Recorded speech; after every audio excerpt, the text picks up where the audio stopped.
right, so now we're going to add our tombstone, and we go File, Open, T1, which is your Rest in Peace tombstone. And we, in the color swatch, you may have it to green, so go ahead and switch that back to black and white with black in the foreground.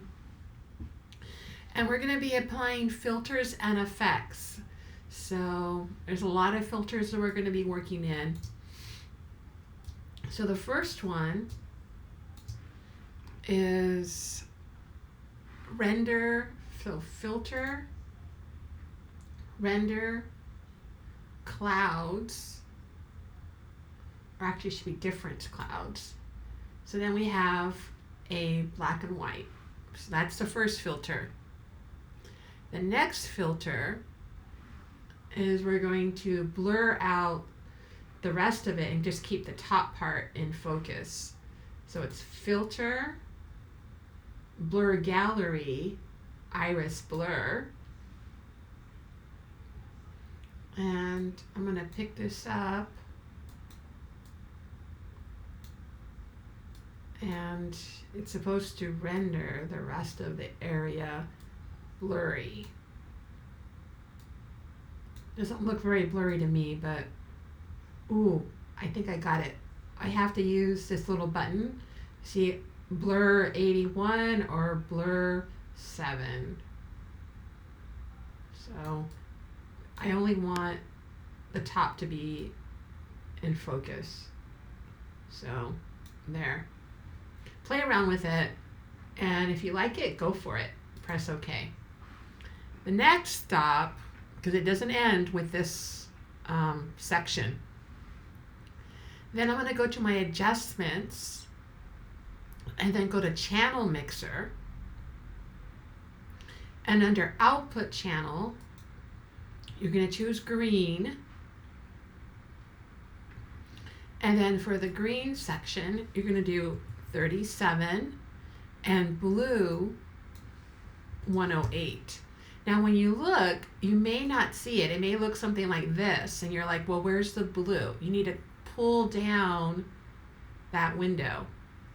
So then we have a green, Rest in Peace.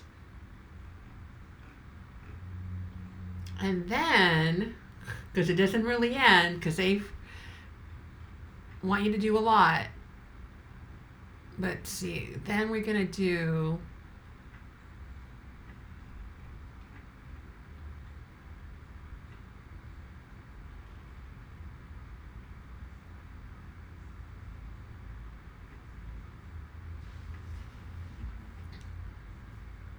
let's see.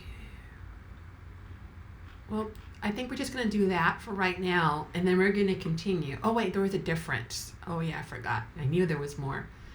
Then we go to adjustments, difference. That's the plus and minus. Okay. And then we're going to do the exposure slider, 0.9. So now we have a 0.9. Go ahead and save this. So I'm going to go Shift Command S because I want to save this in another folder. And I put my folders in my turn-in file, and so I know where they are. And this is going to be, you can name it whatever you want. I'm going to call this version 2 _ T1 so I don't get confused with the other T1. And I put that in my folder. We're going to be using this in a minute, and we're going to be changing it once again because they really like to use these filters. I guess that's the well, we know that's the power of Photoshop. Go ahead and save your work.